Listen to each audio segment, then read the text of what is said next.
Si Prinsesa Orduha ay isang prinsesang mandirigma na kinikilalang bayani sa bayan ng Pangasinan. Una iye, una iye, una iye, una.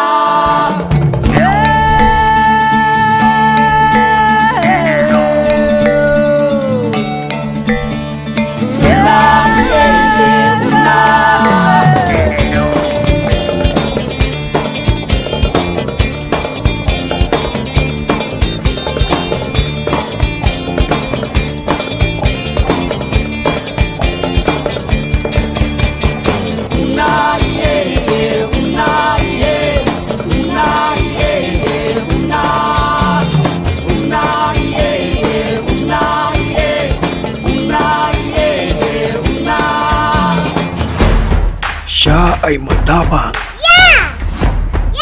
malakas, maging ang mga lalaking mandirigma ay hirap talunin si Prinsesa Orduha.